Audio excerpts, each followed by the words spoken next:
नमस्कार साथियों, न्यूज के सिलसिले में आपका स्वागत है। तो जानिए पेंशन धारकों आज की न्यूज। सरकारी नियमों के अनुसार फिक्स मेडिकल अलाउंस FMA केंद्र सरकार के सिविल पेंशन भोगियों, फैमिली पेंशन भोगियों को मिलता है जो केंद्र सरकार स्वास्थ्य योजना CGHS के तहत कवर नहीं किए गए क्षेत्र में रहते हैं। साथ ही ऐसे पेंशन भोगी जो CGHS के तहत OPD का लाभ नहीं उठाते तो ऐसे पेंशन भोगियों को मासिक पेंशन के तौर पर फिक्स मेडिकल अलाउंस का फायदा दिया जाता है। NPS के तहत ऐसे कर्मचारी जो सेवा के दौरान विकलांग हो गए हैं या जिनकी मृत्यु हो गई है तो ऐसी कर्मचारियों के परिवार को फिक्स मेडिकल अलाउंस FMA का फायदा दिया जाता है। NPS के तहत ऐसे कर्मचारी जो सेवा के दौरान विकलांग हो गए हैं या जिनकी मृत्यु हो गई है तो ऐसी कर्मचारियों के परिवार को फिक्स मेडिकल अलाउंस FMA का फायदा दिया जाता है। अब केंद्र सरकार ने एक इम्पोर्टेंट सर्कुलर जारी किया है जिसमें कहा है कि NPS के तहत जो कर्मचारी 10 साल की न्यूनतम सेवा पूरी करके रिटायर होते हैं तो ऐसे पेंशन धारकों को भी फिक्स मेडिकल अलाउंस का फायदा दिया जाएगा। ऐसे NPS के तहत रिटायर्ड कर्मी जो CGHS वेलनेस सेंटर से बाहर निवास करते हैं तो उनको फिक्स मेडिकल FMA अलाउंस का फायदा मिलेगा। अगर वो CGHS के तहत OPD सुविधा का लाभ लेना चाहते हैं तो उनको CGHS OPD सुविधा का लाभ दिया जाएगा। उनको फिक्स मेडिकल अलाउंस FMA का फायदा नहीं मिलेगा। ऐसे NPS कर्मचारी जो फिक्स मेडिकल अलाउंस के लिए दावा करना चाहते हैं तो ऐसे कर्मचारियों को अर्जी देनी होगी ताकि उनको फिक्स मेडिकल अलाउंस का फायदा दिया जा सके। फिक्स मेडिकल अलाउंस के तौर पर प्रति महीना 1000 रुपए का भुगतान किया जाएगा। दिसंबर से फरवरी महीने का FMA मार्च महीने के पहले सप्ताह में भुगतान होगा। मार्च से मई के लिए जून के प्रथम सप्ताह में भुगतान होगा। जून से अगस्त के लिए सितंबर के पहले सप्ताह में भुगतान होगा। सितंबर से नवंबर महीने के लिए दिसंबर के प्रथम सप्ताह में इसका भुगतान होगा। सितंबर से नवंबर के लिए FMA का भुगतान दिसंबर के पहले सप्ताह में किया जाएगा और सभी बाद के भुगतान नवंबर के महीने में लाइफ सर्टिफिकेट जमा करने के बाद ही होंगे। NPS कर्मचारी और उनके परिवारों को FMA की राशि सरकार द्वारा मौजूदा प्रणाली के अनुसार बैंकों के द्वारा वितरित की जाएगी। केंद्र सरकार ने NPS में संशोधन के लिए कमेटी का गठन किया था। अब कमेटी अपनी रिपोर्ट पेश करने वाली है।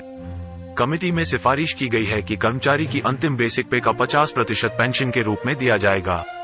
साथ में महंगाई भत्ते को भी शामिल किया जाएगा। महाराष्ट्र राज्य के कर्मचारियों को अब अंतिम बेसिक पे का 50% पेंशन के रूप में दिया जाएगा। साथ ही महंगाई भत्ते का लाभ दिया जाएगा। महाराष्ट्र सरकार ने अपने NPS कर्मचारियों को शानदार तोहफा जारी कर दिया है। करीब 35 लाख कर्मचारियों को इससे फायदा होगा। पापा तुम्हें क्या आएगा करेक्ट नाम। केंद्र सरकार के अंतर्गत जो कर्मचारी 1 जनवरी 2004 के बाद भर्ती हुए हैं तो ऐसी कर्मचारियों को ऑप्स के अलावा कुछ भी मंजूर नहीं है। NPS में कितना भी संशोधन किया जाए उनको मंजूर नहीं है। उनको केवल पुरानी पेंशन चाहिए। पुरानी पेंशन में ही केवल फायदा है, उसमें सभी प्रकार के भत्ते शामिल है।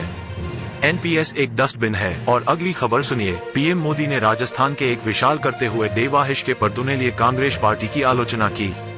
उसने कहा कि भाजपा की थी करनी श्रीन है, भाजपा भी कहती है भी जरूर करती है। आर्टिकल 370 हटाने से नेता श्रीराम मंदिर के निर्माण तक असम्बली पेश को न किया जा चुका है। PM मोदी ने नमो ऐप के माध्यम से कर्नाटक के भाजपा कार्यकर्ताओं के साथ बातचीत में कहा कि आपके दौरान हमें काज में दर्ज केस आगे बढ़ना चाहिए। प्रधानमंत्री ने कहा कि पार्टी द्वारा चलाए जाए जनसेवक के सहायता को जारी रखने के लिए जनता की और सत्ता में वापसी करी है। इसके लिए हमें अपनी 10 साल की लोगों के बीच PM मोदी ने राजस्थान के में एक विभाजबोधित कहते हुए देश हित के ऊपर तुष्टीकरण को प्राथमिकता देने के लिए कांग्रेस में कोई भेद नहीं है। भाजपा जो कहती है वो जरूर करती है। आर्टिकल 370 हटाने से लेकर श्री राम मंदिर के निर्माण ने को संकल्प लिए ये उन पूरा किया है। PM मोदी ने राजस्थान के एक विशाल करते हुए देवाहिश के परतूने लिए कांग्रेस पार्टी की आलोचना की। उसने कहा कि भाजपा की थी करनी श्रीन है, भाजपा भी कहती है भी जरूर करती है।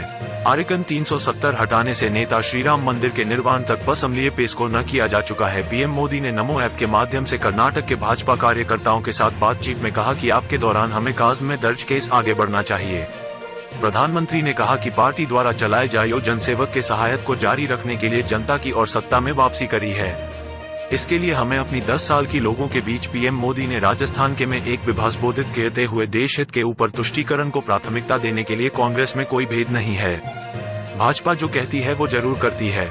आर्टिकल 370 हटाने से लेकर श्री राम मंदिर के निर्माण ने को संकल्प लिए ये उन पूरा किया है। विकसित Bharat ambassador campus dialogue Chennai की वेल्स यूनिवर्सिटी में आयोजित किया गया।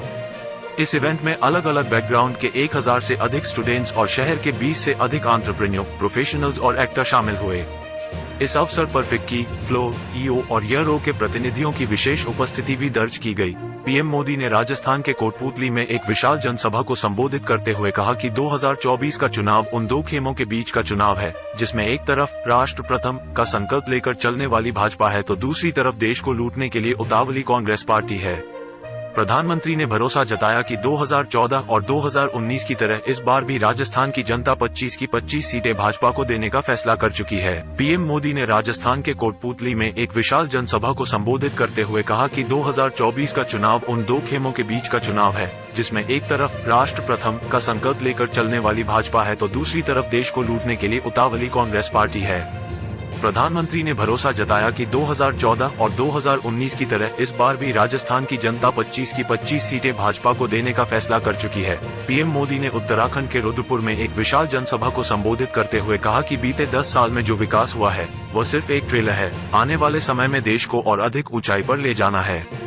प्रधानमंत्री ने अराजक और अलोकतांत्रिक सोच को बढ़ावा देने के लिए कांग्रेस पार्टी पर कड़ा प्रहार किया और कहा कि इमरजेंसी की मानसिकता वाली कांग्रेस का भरोसा अब लोकतंत्र पर नहीं बचा है, इसलिए वो अब जनादेश के विरुद्ध लोगों को भड़काने में जुट गई है। 31 मार्च 2024 को जयपुर के राजस्थान इंटरनेशनल सेंटर में विकसित भारत एम्बेसडर कार्यक्रम का भव्य आयोजन किया गया, जिसमें विभिन्न क्षेत्रों के 800 से अधिक प्रतिभागियों ने हिस्सा लिया।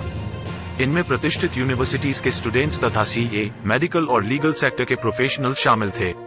आयोजन के दौरान सम्मानित मुख्य अतिथि केंद्रीय मंत्री अनुराग ठाकुर ने पिछले दशक में प्रधानमंत्री नरेंद्र मोदी के नेतृत्व में भारत की बदलावकारी यात्रा पर प्रकाश डाला।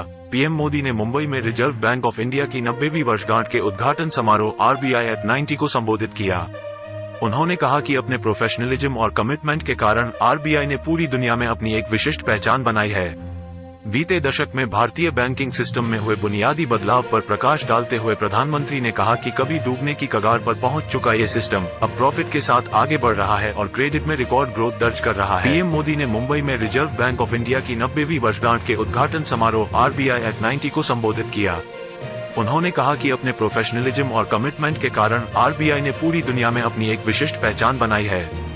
बीते दशक में भारतीय बैंकिंग सिस्टम में हुए बुनियादी बदलाव पर प्रकाश डालते हुए प्रधानमंत्री ने कहा कि कभी डूबने की कगार पर पहुंच चुका ये सिस्टम अब प्रॉफिट के साथ आगे बढ़ रहा है और क्रेडिट में रिकॉर्ड ग्रोथ दर्ज कर रहा है। तमिल चैनल टंटी टीवी को दिए एक इंटरव्यू में पीएम मोदी ने कई विषयों पर बातचीत की। विकसित भारत के लक्ष्य की दिशा में प्रेरक शक्ति बनने की तमिलनाडु की क्षमता को रेखांकित करते हुए उन्होंने कहा कि पिछले 10 वर्षों में हमने जो काम किया है उसे तमिलनाडु की जनता ने देखा है, इसलिए तमिलनाडु ने इस बार बीजेपी एनडीए को भारी समर्थन देने का मन बना लिया है। पीएम मोदी ने नमो ऐप के माध्यम से टिफिन बैठक में वाराणसी के भाजपा कार्यकर्ताओं के साथ बातचीत की। उन्होंने कहा कि कार्यकर्ताओं की मेहनत से हमारी काशी भारत के विकास का रोल मॉडल बन रही है। आज देश और दुनिया में वासी के विकास और विरासत की चर्चा है।